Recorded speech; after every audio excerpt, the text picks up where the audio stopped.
ನಂಬಿಕೆ ಇದೆ, ನಾವು ಕೂಡ ನಮ್ಮ ದ್ವೇಷವನ್ನು ಪ್ರತಿನಿಧಿಸ್ತೀವಿ ಅಂತೇಳಿ ಇವತ್ತು ಒಂದು ಸಾಧನೆ ಗೈದಿದ್ದಾರೆ.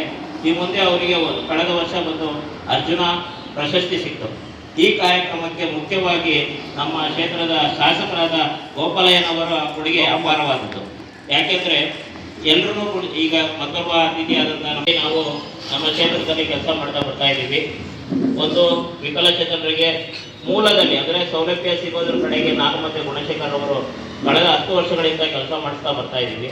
ಹಾಗೆ ನಮ್ಮ ರಾಘವೇಂದ್ರರವರು ತಮ್ಮ ಒಂದು ವೈಯಕ್ತಿಕ ಹಾಗೆ ಬಂದು ನಮ್ಮ ಕ್ಷೇತ್ರದ ಒಂದು ಹೆಸರನ್ನ ಬಂದು ದೇಶ ಮತ್ತೆ ಅಂತಾರಾಷ್ಟ್ರೀಯ ಮಟ್ಟಕ್ಕೆ ಹೇಗೆ ಕೊಂಡೊಯ್ಯೋದು ಅನ್ನೋದ್ರ ಕಡೆಗೆ ಅವರು ಕೆಲಸ ಮಾಡ್ತಾ ಇದ್ದಾರೆ.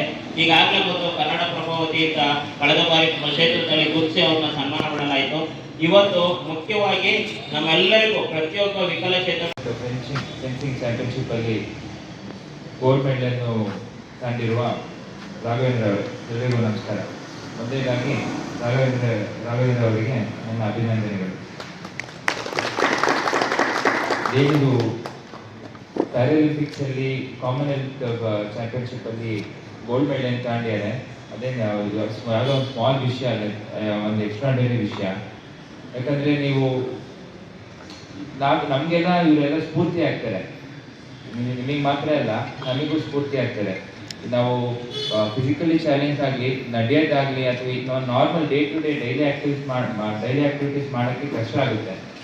ಆ ಇದರಲ್ಲಿ ಇಟ್ಕೊಂಡು ಇವರು ನೈಜೀರಿಯಾಗೆ ಹೋಗಿ, ಲಂಡನ್ಗೆ ಹೋಗಿ ಹಲವಾರು ಮೆಡಲ್ಸ್ಗಳನ್ನ ಅಚೀವ್ ಮಾಡ್ಯಾರೆ.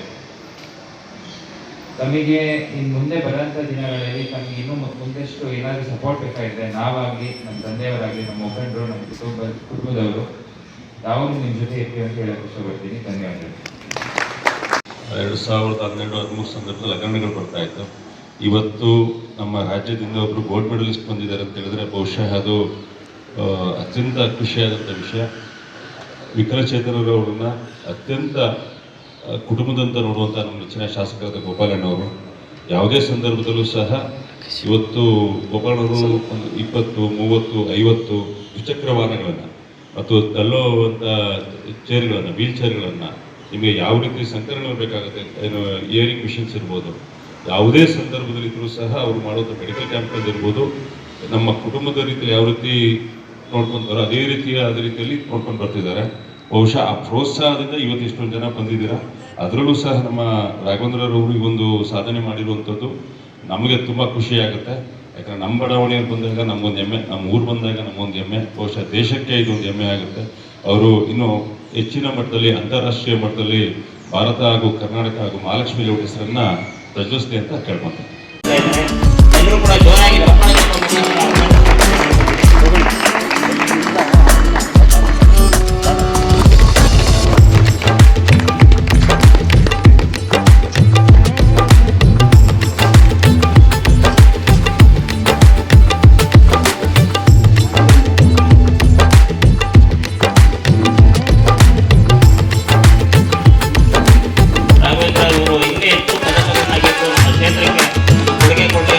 ನೈಜೀರಿಯಾದಲ್ಲಿ ಲಾಗೋಸ್ನಲ್ಲಿ ನಡೆದ ಕಾಮನ್ವೆಲ್ತ್ ಫೆನ್ಸಿಂಗ್ ಚಾಂಪಿಯನ್ಶಿಪ್ನಲ್ಲಿ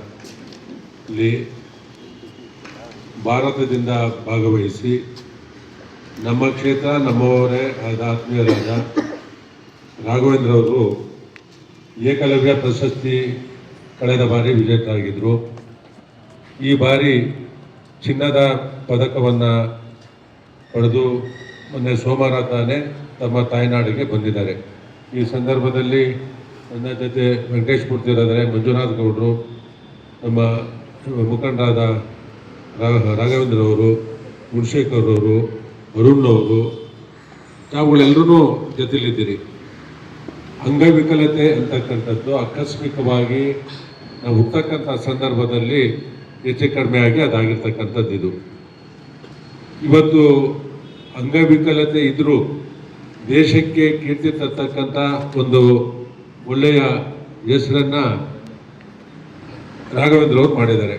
ಇವತ್ತು ನಮ್ಮ ಮಹಾಲಕ್ಷ್ಮಿ ಅವ್ರನ್ನ ಕಮಲಾನಗರದಲ್ಲಿ ನಿವಾಸಿಯಾಗಿದ್ದು ಇಲ್ಲಿ ಸಾವಿರಾರು ಜನ ಅಂಗವಿಕಲರು ಸಹಾಯವನ್ನು ಪಡೆದಿದ್ದಾರೆ. ಮೈಸೂರಿನಲ್ಲಿ ನಾನೊಂದು ಲೆಟರ್ ಹಾಕಿ ಅಲ್ಲಿಂದ 3 ವೀಲರ್ಸ್ ಬೇಕು ಅಂತಂದರೆ ನಮ್ಮ ಗುಣಶೇಖರ್ ಅರುಣ್ ಅದಕ್ಕೋಸ್ಕರ ಆ ಬಸ್ಗಳಲ್ಲೇ ಹೋಗಿ ಒಂದು ಬಾರಿ ನಾವು ಫ್ರೀ ವೀಲರ್ಸ್ ಕೊಟ್ಟಿರ್ತಕ್ಕಂಥದ್ದು 110 ಜನಕ್ಕೆ ಒಂದೇ ಬಾರಿ ಏನು ಲೋಡ್ ಬಂತು ಆ ಲೋಡ್ ಸಮೇತ ತಂದು ನಿಲ್ಲಿಸಿ ನಮ್ಮ ಕ್ಷೇತ್ರದ ಹುಡುಕಿ ಯಾರ್ಯಾರಿಗೆ ಅರ್ಹತೆ ಐತೆ ಅಂಥವ್ರಿಗೆ ಇದು ಮಾಡಿದ್ದೀವಿ.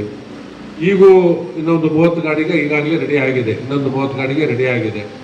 ವಿಷಯ ಇನ್ನೊಂದು 1-2 ವರ್ಷ ಕಳೆದ್ರೆ ಸಂಪೂರ್ಣವಾಗಿ ನಮ್ಮ ಕ್ಷೇತ್ರದಲ್ಲಿ ಇರ್ತಕ್ಕಂಥ ಪ್ರತಿಯೊಂದು ಕುಟುಂಬಕ್ಕೂ ಒಂದು ಆಸರೆ ಆಗಬೇಕು ಅಂತಕ್ಕಂಥ ನಿಟ್ಟಿನಲ್ಲಿ ಅವರಿಗೆ ಒಂದು ಜಾಗ ಕೇಳೋದು, ಜಾಗನೂ ಕೊಟ್ಟು ಇವತ್ತು ರಾಜ್ಯದ ವಿವಿಧ ಜಿಲ್ಲೆಗಳಿಂದ ಬಂದು ಅಲ್ಲಿ ತರಬೇತಿಯನ್ನು ಪಡಿತಿರ್ತಕ್ಕಂಥದ್ದು ನಾವು ಕಣ್ಣಾರೆ ಕಂಡಿದ್ದೀವಿ. 100 ಜನಕ್ಕೆ ಉದ್ಯೋಗನೂ ಸಿಕ್ಕಿದೆ. ಸ್ವಯಂ ಅವರು ಬದುಕೋದಕ್ಕೆ ಒಂದು ದಾರಿಯನ್ನು ತೋರಿಸ್ಕೊಟ್ಟಿದ್ದಾರೆ. ಇವತ್ತು ಕ್ರೀಡೆಯಲ್ಲಿ ಮಾಡಿರ್ತಕ್ಕಂಥ ಒಂದು ಏನಿದೆ ಒಂದು ಸಾಹಸ ಮಾಡಿದ್ದಾರೆ ರಾಘವೇಂದ್ರ ಅವರು. ನಾನು ರಾಜ್ಯ ಸರ್ಕಾರವನ್ನು ಕೇಳ್ತೇನೆ, ಇದನ್ನು ರಾಜ್ಯ ಸರ್ಕಾರಕ್ಕೆ ಮುಖ್ಯಮಂತ್ರಿಗಳಿಗೂ ನಾನು ಹೇಳ್ತೇನೆ, ಕ್ರೀಡಾ ಸಚಿವರಿಗೂ ನಾನು ಹೇಳ್ತೇನೆ, ಇಂಥವನ್ನ ಕರೆದಿ ರಾಜ್ಯ ಸರ್ಕಾರ ಸನ್ಮಾನವನ್ನು ಮಾಡಬೇಕು, ಗುರುತಿಸಬೇಕು ಅಂತಕ್ಕಂಥದ್ದನ್ನ ನಾನು ಅದು ಹೇಳ್ತೇನೆ. ನಾನು ಇವತ್ತೇ ಮುಖ್ಯಮಂತ್ರಿಗಳಿಗೆ ಮತ್ತು ಕ್ರೀಡಾ ಸಚಿವರಿಗೆ ನಾನು ಇದನ್ನ ಗಮನ ಸೆಳೀತಕ್ಕಂಥ ಕೆಲಸವನ್ನು ಮಾಡ್ತೇನೆ ಅಂತಕ್ಕಂಥದ್ದು ಹೇಳಿ, ಯಾರೂ ಎದೆಗುಂದ್ಕೂಡುದು. ನಾನು ನಿಮ್ಮೆಲ್ಲರ ಜೊತೆ ಇರ್ತೇನೆ. ನಿಮಗೆ ಆಕಸ್ಮಿಕವಾಗಿ ಬಂದಿರತಕ್ಕಂಥ ಕಾಯಿಲೆ, ಇದು ಅಂಗವಿಕಲತೆ ಬಂದಿರತಕ್ಕಂಥದ್ದು, ಮಧ್ಯದಲ್ಲೇ ಬಂದಿರತಕ್ಕಂಥದ್ದು ಕೆಲವರು ಮಾತ್ರ ಇರ್ಬೋದು. ಹುಡ್ತಕ್ಕಂಥ ಸಂದರ್ಭದಲ್ಲೇ ಗರ್ಭದಿಂದ ತಾಯಿಯ ಗರ್ಭದಿಂದ ಬರ್ತಕ್ಕಂಥ ಸಂದರ್ಭದಲ್ಲೇ ಅಂಗವಿಕಲತೆ ಕಾಣಿಸ್ಕೊಂಡಿರ್ತಕ್ಕಂಥ ನಾನು ನಿಮ್ಮೆಲ್ಲರ ಜೊತೆ ಯಾವುದೇ ಸಂದರ್ಭದಲ್ಲೂ ನಿಮ್ಮ ಜೊತೆ ಇರ್ತೇನೆ ಅಂತಕ್ಕಂಥ ಮಾತನ್ನ ಈ ಸಂದರ್ಭದಲ್ಲಿ ಹೇಳಿ, ನೀವೇನೇ ಕಾರ್ಯಕ್ರಮ ಮಾಡ್ಕೊಳ್ಳೋದಕ್ಕೆ ಹೋದ್ರು ಈ ಕಚೇರಿ ನಿಮ್ದೇನೆ. ನೀವು ಫುಟ್ಬಾಲು ಇಂದ ಆಡೋದಕ್ಕೆ ಏನು ಜಾಗ ಕೇಳ್ತೀರಾ, ನಮ್ಮ ಶಟ್ಲ್ಕ ಅದನ್ನು ಸಹ ಏನು ಇರ್ತಕ್ಕಂಥ ಶಟ್ಲ್ ಕಾಲ್ ಕೊಟ್ಕೊಂಡೆ ನಿಮಗೆ 1 ದಿನ ಬೇಕೋ 2 ದಿನ ಬೇಕೋ ಬಿಡಿಸ್ಕೊಡ್ತಕ್ಕಂಥ ಕೆಲಸವನ್ನು ನಾನು ಮಾಡ್ತೇನೆ ಅಂತಕ್ಕಂಥದ್ದು ಹೇಳಿ, ರಾಘವೇಂದ್ರ ಅವರ ಜೊತೆಗೆ ಅವ್ರ ಜೊತೆಗೆ ಕೆಲವು ತರಬೇತಿ ತಗೊಂಡು ಅದೇ ರೀತಿ ಇನ್ನು ಎತ್ತರಕ್ಕೆ ಬೆಳೀತಕ್ಕಂಥ ಕೆಲಸವನ್ನು ಮಾಡಲಿ. ನಾನು ವೈಯಕ್ತಿಕವಾಗಿ ನಮ್ಮ ಟ್ರಸ್ಟ್ ವತಿಯಿಂದ, ಮಹಾಲಕ್ಷ್ಮಿ ಎಜುಕೇಷನ್ ಟ್ರಸ್ಟ್ ವತಿಯಿಂದ ಅವ್ರಿಗೆ 50,000 ರೂಪಾಯಿ ಕೊಡ್ತಕ್ಕಂಥ ಕೆಲಸವನ್ನು ಮಾಡ್ತಾರೆ. ರಾಜ್ಯ ಸರ್ಕಾರನು ಇಂಥವರ ಬಗ್ಗೆ, ಅಂಗವಿಕಲರ ಬಗ್ಗೆ ಗಮನ ಹರಿಸಬೇಕು ಅಂತಕ್ಕಂಥ ವಿಶೇಷವಾಗಿ ನಾನು ಸರ್ಕಾರವನ್ನು ವಿನಂತಿಯನ್ನು ಮಾಡ್ತೇನೆ. ಮತ್ತೊಮ್ಮೆ ರಾಘವೇಂದ್ರ ಅವರಿಗೆ ನಾನು ಕ್ಷೇತ್ರದ ಶಾಸಕನಾಗಿ ನನ್ನ ಕ್ಷೇತ್ರದ ಜನತೆಯ ಪರವಾಗಿ ನಮ್ಮೆಲ್ಲರ ಪರವಾಗಿ ಅವ್ರನ್ನ ಅಭಿನಂದಿಸ್ತೇನೆ. ಸುಮಾರು ಜನ ಮಾತಾಡಿದ್ದಾರೆ, ಬಟ್ ಅಣ್ಣವರು ನನಗೆ ಈಗಿಂದ ಅಲ್ಲ 2008ರಿಂದ ನನಗೆ ಸ್ಪಾನ್ಸರ್ಶಿಪ್ ಮಾಡಿದ್ದಾರೆ. ಎಷ್ಟೊಂದು ಜನಕ್ಕೆ ಗೊತ್ತಿಲ್ಲ. ಯಾಕಂದರೆ ನಾನು ಮುಂಚೆ ಬಾಡಿ ಬಿಲ್ಡಿಂಗಲ್ಲಿದ್ದೆ, ನ್ಯಾಷನಲ್ ಲೆವೆಲ್ ಮೆಡಲಿಸ್ಟ್, ನಾನು 5 ಟೈಮ್ಸ್ ಚಾಂಪಿಯನು. ಸೊ ಅಣ್ಣವರು ನನಗೆ ಅವಾಗಿಂದ ಮಾಡಿದ್ದಾರೆ, ಎಷ್ಟೊಂದು ಜನಕ್ಕೆ ಗೊತ್ತಿಲ್ಲ. ಸೊ ನಾನು ಈ ಅಥ್ಲೆಟಿಕ್ಸ್ ಬಂದು 2013ರಿಂದ ನಾನು ಇಲ್ಲಿವರೆಗೂ 15 ದೇಶಕ್ಕೆ ಹೋಗಿದ್ದೀನಿ. ಸುಮಾರು ನಾನು 3 ಏಷ್ಯನ್ ಗೇಮ್ಸ್ ಆಡ್ತೀನಿ. Commonwealth champions medallist, Asian champions medallist, ಹಾಗೆ ವರ್ಲ್ಡ್ ಚಾಂಪಿಯನ್ಸ್ ಮೆಡಲಿಸ್ಟ್ ನಾನು. ಸೊ 15 ದೇಶಕ್ಕೆ ಹೋಗಿ 15 ವರ್ಷದಿಂದ ನಾನು ಸತತವಾಗಿ ಮೆಡಲಿಸ್ಟ್ ನಾನು. ಸುಮಾರು ನಂದು ಟೋಟಲ್ ಇಂಟರ್ನ್ಯಾಷನಲ್ಲು, ನ್ಯಾಷನಲ್ಲು ಎಲ್ಲ ಸರಿ 20 ಗೋಲ್ಡು, 20 ಸಿಲ್ವರು, 30 ಬ್ರಾಂಜ್ ಇದೆ ನಂದು. ಇದು 15 ವರ್ಷ. ಅದ್ರ ಹಿಂದೆ ಗೋಪಾಲನವರು ಸಾಕಾಗ ತುಂಬ ಎಷ್ಟೊಂದು ಗೊತ್ತಿಲ್ಲ ನನಗೆ. ಎಷ್ಟೊಂದು ಸರಿ ಸ್ಪಾನ್ಸರ್ ಮಾಡಿದೆ. ಯಾಕಂದರೆ 2008ರಿಂದ ಮಾಡಿದ್ದಾರೆ. ಸೊ ನಮ್ಮ ಕ್ಷೇತ್ರದ ಎಷ್ಟೋ ಜನ ಅಂಗವಿಕಲರು ಇವತ್ತು ನಮ್ಮ ಗೋಪಾಲನ ನೆನೆಸ್ಕೋತಾರೆ. ಯಾಕಂದರೆ ಮನಸ್ಸಿಂದ ಹೇಳ್ತಾರೆ, ಹೆಲ್ಪ್ ಮಾಡೋದು. ಬೇರೆ ಕ್ಷೇತ್ರದಲ್ಲಿ ಅಷ್ಟು ಹೇಳೋದಿಲ್ಲ, ನಾನು ಅಬ್ಸರ್ವ್ ಮಾಡಿದ್ದೀನಿ. ಬಟ್ ನಮ್ಮ ಅಂಗವಿಕಲರು ನಮ್ಮ ಕ್ಷೇತ್ರದವರು ಅವ್ರು ಮಾಡಿದ್ರೆ ಯಾರೂ ಮರೆಯಲ್ಲ. ಹಾಗೆ ದೇವರಿಗೆ ಹೆಚ್ಚಿನ ಶಕ್ತಿ ಕೊಟ್ಟು ನಮ್ಮಂಥ ಅಂಗವಿಕಲರಿಗೆಲ್ಲ ಪ್ರೋತ್ಸಾಹಿಸಿ ನಾನು ಇಂಥ ಕ್ಷೇತ್ರದಲ್ಲಿ ಇದ್ದೀನಿ ಅನ್ನೋದೇ ನಮಗೊಂದು ಪುಣ್ಯ ಅಂತ ನಮ್ಮ ಸಪೋರ್ಟ್ ಮಾಡೋಕ್ಕೆ ತುಂಬ ಥ್ಯಾಂಕ್ಸ್ ಅಲ್ಲ. ಇನ್ನು ಮುಂದೆ ಈ ಕಾಮನ್ವೆಲ್ತ್ ಕ್ರೀಡೆಯಲ್ಲಿ ಫೆನ್ಸಿಂಗ್ ಪ್ರತಿ ವರ್ಷನಲ್ಲಿ ರಾಘವೇಂದ್ರ ಅಂತಕ್ಕಂಥ ವಿಕಲಚೇತನ ಯುವಕ ಚಿನ್ನದ ಪದಕವನ್ನು ಗೆದ್ದಿರ್ತಕ್ಕಂಥದ್ದು ಇಡೀ ದೇಶಕ್ಕೆ ಗೌರವ ತರ್ತಕ್ಕಂಥ ಕೆಲಸವನ್ನು ಮಾಡಿದ್ದಾರೆ. ಅವ್ರಿಗೆ ನಾನು ಕ್ಷೇತ್ರದ ಜನತೆ ಪರವಾಗಿ, ರಾಜ್ಯದ ಪರವಾಗಿ ಅವನ್ನ ಅಭಿನಂದಿಸ್ತೇನೆ. ಇವತ್ತು ತಮಿಳುನಾಡಿನಲ್ಲಿ ಪದಕ ತಾಂಡಿರ್ತಕ್ಕಂಥವ್ರೆ ಸರ್ಕಾರ ಸಹಾಯ ಮಾಡ್ತಾ ಇದೆ. ಡೆಲ್ಲಿನಲ್ಲಿ ತಾಂಡಿರ್ತಕ್ಕಂಥವ್ರಿಗೆ ಸರ್ಕಾರ ಸಹಾಯ ಮಾಡ್ತಾ ಇದೆ. ನಮ್ಮಲ್ಲಿ ಒಬ್ಬ ಕನ್ನಡಿಗ ಗೆದ್ದಿರ್ತಕ್ಕಂಥದ್ದು ಇಡೀ ದೇಶಕ್ಕೆ ಒಂದು ಹೆಮ್ಮೆ ತಂದಿರ್ತಕ್ಕಂಥ ವಿಚಾರ. ನಾನು ಸನ್ಮಾನ್ಯ ಮುಖ್ಯಮಂತ್ರಿಗಳಲ್ಲಿ ನಾನು ವಿನಂತಿಯನ್ನು ಮಾಡ್ತೇನೆ. ಕ್ರೀಡಾ ಸಚಿವರಾದ, ಕಂದಾಯ ಸಚಿವರಾದ, ಉಪಮುಖ್ಯಮಂತ್ರಿಗಳಾದ ಪರಮೇಶ್ವರ್ ಸಾರನ್ನು ನಾನು ವಿನಂತಿ ಮಾಡ್ತೇನೆ. ಇಂಥ ಒಬ್ಬ ವಿಕಲಚೇತನ ದೇಶವನ್ನು ಪ್ರತಿನಿಧಿಸಿ ಕರ್ನಾಟಕ ರಾಜ್ಯಕ್ಕೆ ಒಂದು ದೊಡ್ಡ ಕೀರ್ತಿಯನ್ನು ತಂದಿರೋದಕ್ಕೆ ಸರ್ಕಾರ ಈಗ ಬೇರೆ ರಾಜ್ಯಗಳಲ್ಲಿ ಯಾವ ರೀತಿ ಸಹಾಯ ಮಾಡ್ತಾವ್ರೆ ಆ ರೀತಿ ಸಹಾಯವನ್ನು ಮಾಡಬೇಕು, ಅವ್ರನ್ನ ಅಭಿನಂದಿಸಬೇಕು ರಾಜ್ಯ ಸರ್ಕಾರದ ಪರವಾಗಿ ಅಂತಕ್ಕಂಥದ್ದನ್ನ ನಾನು ಸರ್ಕಾರವನ್ನು ಕೇಳ್ಕೊತೇನೆ. ಅಂಗವಿಕಲತೆ ಶಾಪ ಅಲ್ಲ ಅಂತ ಹೇಳಿದ್ರು. ಈ ರೀತಿ ರೋಲ್ ಮಾಡಲು ಎಲ್ಲರಿಗೂ ಇರಲಿ ಅಂತ ಒಂದು ಸಂದೇಶ ಕೊಡ್ತಾ ಇದ್ದಾರೆ. ಏನು ಹೇಳ್ತೀರಾ ಇಲ್ಲಿ? ಅಲ್ಲ, ಆಕಸ್ಮಿಕವಾಗಿ ಅವರ ತಾಯಿಯ ಗರ್ಭದಿಂದ ಬರ್ತಕ್ಕಂಥ ಪೌಷ್ಟಿಕಾಂಶದ ಆಹಾರದಿಂದ ಹೆಚ್ಚು ಕಡಿಮೆ ಆಗಿ ಅಂಗವಿಕಲತೆ ಕಾಣಿಸ್ಕೊಂಡಿರ್ತಕ್ಕಂಥದ್ದು. ಅದನ್ನು ನಮ್ಮ ಕ್ಷೇತ್ರದಲ್ಲಿ ನಾನು ಸವಾಲಾಗಿ ತಗೊಂಡಿರ್ತೇನೆ. ಅದನ್ನು ಅವ್ರದ್ದು ಯಾವುದೇ ಒಂದು ಕಚೇರಿ ಕೊಟ್ಟಿದ್ದೇನೆ. ಆ ಕಚೇರಿನಲ್ಲಿ ಇಡೀ ರಾಜ್ಯದಿಂದ ಏನು ಅಂಗವಿಕಲರು ಬರ್ತಾರೆ ಅವ್ರಿಗೆ ಆಶ್ರಯವನ್ನು ಕೊಡ್ತಾರೆ, ಅವ್ರಿಗೆ ಟ್ರೈನಿಂಗನ್ನು ಕೊಡ್ತಾರೆ. ಅವ್ರು ಎಲ್ಲಿ ಬದುಕಬೇಕು ಅಂತಕ್ಕಂಥ ನೂರಾರು ಜನಕ್ಕೆ ಅದು ಬದುಕೋದಕ್ಕೆ ದಾರಿಯನ್ನು ತೋರಿಸ್ಕೊಂಡಿರ್ತಕ್ಕಂಥದ್ದು ನಮ್ಮ ಮಹಾಲಕ್ಷ್ಮಿ ಲೇಔಟ್ನಲ್ಲಿರ್ತಕ್ಕಂಥ ಏನು ಒಂದು ಅಂಗವಿಕಲ ಒಂದು ಕಚೇರಿ ಏನಿದೆ. ಅವರು ಇಲ್ಲಿಂದ ಬಸ್ಸಲ್ಲಿ ಮೈಸೂರಿಗೆ ಒಬ್ಬ ಒಂದು ಅಲ್ಲಿ MLCದು ಒಂದು ಲೆಟ್ರ್ ತಗೊಂಡು DC ಹತ್ರ ಹೊಡ್ಬಾ ಅಂತಂದರೆ ಅಲ್ಲೇ ಕುಳಿತು ಆ ಕೆಲಸವನ್ನು ಮಾಡಿಸ್ಕೊಂಡ್ಬಿಡ್ತಾರೆ. ಅವ್ರಿಗೂ ನಮಗಿಂತ ಜಾಸ್ತಿ ಸಾಮರ್ಥ್ಯ ಇದೆ. ಅವರು ಬದುಕಬೇಕು ಸಮಾಜದಲ್ಲಿ ಅಂತಕ್ಕಂಥ ಒಂದು ಹೆಮ್ಮೆ ಇದೆ. ಅವ್ರಿಗೆ ಬದುಕಬೇಕು, ನಾವು ಯಾಕೆ ಸಾಧನೆ ಮಾಡೋಕ್ಕಾಗೋದಿಲ್ಲ ಅನ್ನೋದಕ್ಕೆ ಇವತ್ತು ರಾಘವೇಂದ್ರ ಅವರು ಕಾಮನ್ವೆಲ್ತ್ನ ಗೇಮ್ನಲ್ಲಿ ಚಿನ್ನದ ಪದಕವನ್ನು ಈ ದೇಶಕ್ಕೆ ತಂದಿರ್ತಕ್ಕಂಥ ಈ ರಾಜ್ಯಕ್ಕೆ ಒಂದು ದೊಡ್ಡ ಕೊಡುಗೆ ಅಂತಕ್ಕಂಥದ್ದನ್ನ ಹೇಳ್ತೇನೆ. ಅವ್ರಿಗೆ ನಾವೆಲ್ಲ ಆಸೆ ಆಗಬೇಕು. ಯಾರು ಚುನಾಯಿತ ಪ್ರತಿನಿಧಿಗಳಿದ್ದೀವಿ, ಅವರು ಈಗ ನಮ್ಮ ಹೊಟ್ಟೆಲಿ ಹುಟ್ಟಿದ್ರೆ ನಾವು ಅವ್ರಿಗೆ ಸಹಾಯ ಮಾಡ್ತಿರ್ಲಿಲ್ವಾ? ಅದೇ ರೀತಿ ಆವಾಗ ಕ್ಷೇತ್ರದಲ್ಲಿ ಏನು ಚುನಾಯಿತ ಪ್ರತಿನಿಧಿಗಳಿದ್ದಾರೆ ಅವ್ರಿಗೆಲ್ರಿಗೂ ಆಶ್ರಯ ಆಗಬೇಕು ಅಂತಕ್ಕಂಥದ್ದನ್ನ ನಾನು ಕೇಳ್ಕೊತೇನೆ. ಖಂಡಿತವಾಗಿ ಆಗುತ್ತೆ. ಅದು ನಮ್ಮ ಕ್ಷೇತ್ರದಲ್ಲಿ ಮಾಡಿ ತೋರಿಸಿದ್ದಾರೆ. ನಮ್ಮ ಅರುಣ್ ಗುಣಶೇಖರ್ ಅವರೊಂದು ಟೀಮ್ ಕಟ್ಕೊಂಡು ಇದನ್ನು ರಾಜ್ಯದಿಂದ ಯಾವುದೇ ಜಿಲ್ಲೆಯಿಂದ ಬಂದರೂ ಅವ್ರಿಗೆ ಟ್ರೈನಿಂಗ್ ಕೊಡ್ತಾರೆ. ಅವ್ರು ಎಲ್ಲಿ ಒಂದು ಅಂಗಡಿ ಹಾಕೊಬೇಕಾ 2,500 ಜನಕ್ಕೆ ಟ್ರೈನಿಂಗ್ ಕೊಟ್ಟಿದ್ದಾರೆ. ನೂರಾರು ಜನಕ್ಕೆ ಉದ್ಯೋಗವನ್ನು ಸೃಷ್ಟಿ ಮಾಡಿಕೊಟ್ಟಿದ್ದಾರೆ. ಅಂಗವಿಕಲತೆ ಇದರಿಂದ ನೂರಾರು ಜನಕ್ಕೆ ಒಂದು ಪೆಟ್ಟಿ ಹಾಕೊಂಡು ಬದುಕೋದಕ್ಕೂ ದಾರಿಯನ್ನು ತೋರಿಸ್ಕೊಂಡಿದ್ದಾರೆ. ಎಲ್ಲೆಲ್ಲಿ ಪ್ರೈವೇಟ್ ಕಂಪನಿಗಳಲ್ಲಿ ಎಲ್ಲೆಲ್ಲಿ ಅವ್ರಿಗೆ ಕೆಲಸ ಕೊಡಿಸ್ಬೋದು ಅದನ್ನ ಕೊಡ್ತಕ್ಕಂಥ ಕೆಲಸವನ್ನು ಮಾಡ್ತಾ ಇದ್ದಾರೆ. ಅವ್ರು ಯಾರೂ ಎದೆಗುಂದಿಲ್ಲ. ನಮ್ಮಂಗೆ ಅವರು ನೂರಾರು ಜನಕ್ಕೆ ಸಹಾಯ ಮಾಡ್ತಕ್ಕಂಥ ಕೆಲಸವನ್ನು ನನ್ನ ಕ್ಷೇತ್ರದಲ್ಲಿ ಮಾಡ್ತಾ ಇದ್ದಾರೆ. ನಾನು ಅವ್ರ ಸಮಸ್ಯೆ ಏನೇ ಇದು ಕುಳಿತು ಕೇಳಿ ಅವ್ರನ್ನ ಸಹಾಯಕ್ಕೆ ನಾನು ದಿನದ 24 ಗಂಟೆ ಅವರ ಜೊತೆ ಇರ್ತೇನೆ. ಇವತ್ತು ನಮಗೆಲ್ಲ ಒಂದು ಹೆಮ್ಮೆಯ ದಿನ. ಏಕೆಂದರೆ ವಿಕಲಚೇತನರು ಅಂತ ಹೇಳಿದ್ರೆ ಕಡೆಗಣಿಸುವಂಥ ಒಂದು ಸಮಯ ಇದೆ. ಅಂದರೆ ಅವರಿಗೆ ಸರಿಯಾದಂಥ ಪ್ರೋತ್ಸಾಹ ಸಿಗಲ್ಲ, ಅವರೇನೂ ಕೂಡ ಮಾಡೋಕ್ಕಾಗಲ್ಲ.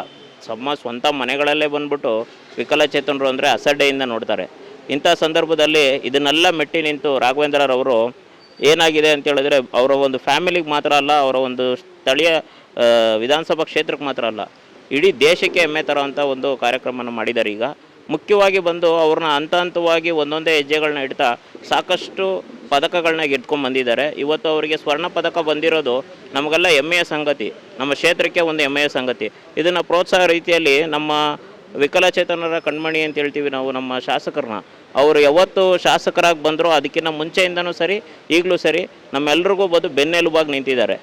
ನಾವೇನು ನಮ್ಮ ದೇಹದಲ್ಲಿ ಏನು ಕಳ್ಕೊಂಡಿದ್ದೀವಿ ಅದನ್ನು ಅದನ್ನು ಪೂರೈಸೋ ಥರ ಬಂದ್ಬಿಟ್ಟು ಅವರು ಪ್ರತಿ ಹೆಜ್ಜೆಯಲ್ಲೂ ಕೂಡ ಸಹಾಯ ಮಾಡ್ತಾ ಇದ್ದಾರೆ. ಶಿಕ್ಷಣ ಇರ್ಬೋದು, ಒಂದು ಜೀವನೋಪಾಯ ಇರ್ಬೋದು, ಹಾಗೆ ಕ್ರೀಡೆಯಲ್ಲೂ ಇರ್ಬೋದು, ಹೀಗೆ ಪ್ರೋತ್ಸಾಹಿಸ್ತಾ ಬಂದಿದ್ದಾರೆ. ಇದು ಒಂದು 2ನೇ ಬಾರಿ ಅವರಿಗೆ ಬಂದು ಧನ ಸಹಾಯನೂ ಕೂಡ ಮಾಡಿದ್ದಾರೆ. ಹೀಗೆ ಮುಂದುವರಿಲಿ ಅಂತೇಳಿ ಈ ಒಂದು ಸಂದರ್ಭದಲ್ಲಿ ಕೇಳ್ಕೊತೀನಿ. ಸರ್, ನಿಜವಾಗ್ಲೂ ಖುಷಿ ಆಯಿತು. ಯಾಕಂದರೆ ಎಷ್ಟೋ ಶಾಸಕರು ಈ ರೀತಿ ಸನ್ಮಾನ ಮಾಡೋದು ಕಮ್ಮಿ ನಮ್ಮ ರಾಜ್ಯದಲ್ಲಿ.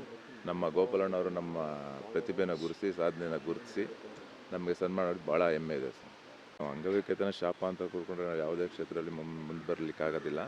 ಅದನ್ನು ಬದಿಗಿಟ್ಟು ನಮ್ಮ ಕೈಲಿ ಎಷ್ಟು ಸಾಧ್ಯ ಆಗುತ್ತೋ ನಾವು ಸಾಧನೆಯನ್ನು ಮಾಡ್ತಾ ಬಂದರೆ ಅಂಗವಿಕಲತೆನ ಅಡ್ಡಿ ಬರೋಲ್ಲ ಸರ್. ಸಾಧನೆಗೆ ಅಂಗವಿಕಲತೆ ಅಡ್ಡಿ ಆಗೋದಿಲ್ಲ.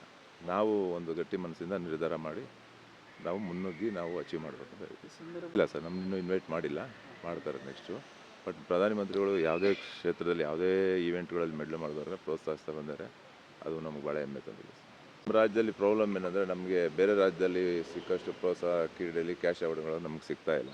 ಸೊ ಅದರಿಂದ ನಮ್ಮ ಎಷ್ಟೋ ಕ್ರೀಡಾಪಟುಗಳು ಆಟಗಳನ್ನ ಕ್ವಿಟ್ ಮಾಡ್ತಾ ಇದ್ದಾರೆ. ಸೊ ಬೇರೆ ರಾಜ್ಯದಲ್ಲಿ ಹೇಗೆ ಪಾಲಿಸಿಗಳಿದ್ದಾವೋ ಅದೇ ರೀತಿ ನಮ್ಮ ರಾಜ್ಯದಲ್ಲಿ ಅಳವಡಿಸಿ ನಮಗೆ ಪ್ರೋತ್ಸಾಹ ಕೊಟ್ಟರೆ ಇನ್ನು ಮುಂದಿನ ದಿನಗಳಲ್ಲಿ ಹೆಚ್ಚಿನ ಕ್ರೀಡೆಗಳಲ್ಲಿ ಭಾಗವಹಿಸಿ ದೇಶಕ್ಕೆ ಹೆಮ್ಮೆ ತರ್ತೀವಿ. ಏನು ಹೇಳ್ತೀರಿ ಸರ್ಕಾರಕ್ಕೆ ಅಥವಾ CMಗೆ ಈ ವಿಚಾರದಲ್ಲಿ? ಏನಿಲ್ಲ ಸರ್, ನಾವು ರಿಕ್ವೆಸ್ಟ್ ಮಾಡೋದು ಇಷ್ಟ, ನಮಗೆ ಕ್ಯಾಶ್ ಅವಾರ್ಡ್ನ ಹೆಚ್ಚಿಗೆ ಮಾಡಿ ಬೇರೆ ರಾಜ್ಯದಲ್ಲಿ ಏನು ಪಾಲಿಸಿ ಅದನ್ನು ಇಲ್ಲಿಗೆ ಜಾರಿಗೆ ತಂದು ಅದೇ ರೀತಿ ನಮಗೂ ಕ್ಯಾಶ್ ಅವಾರ್ಡ್ ಉದ್ಯೋಗ ಕೂಡ ಈಗ 2% ಮಾಡಿದ್ದಾರೆ ಸರ್. ಇನ್ನೇನು ಶೀಘ್ರದಲ್ಲಿ ಕರಿತೀವಿ ಅಂತ ಆರ್ಡರ್ ಮಾಡಿದ್ದಾರೆ, ಪೇಪರೆಲ್ಲ ಬಂದಿದೆ. ಅದು ಇನ್ನು 2% ಎಲ್ಲರೂ ಕೊಟ್ಟರೆ ಅವ್ರಿಗೆ ಉದ್ಯೋಗ ಕೊಟ್ಟರೆ ಅವ್ರಿಗೆ ಉಪಯೋಗ ಆಗುತ್ತೆ.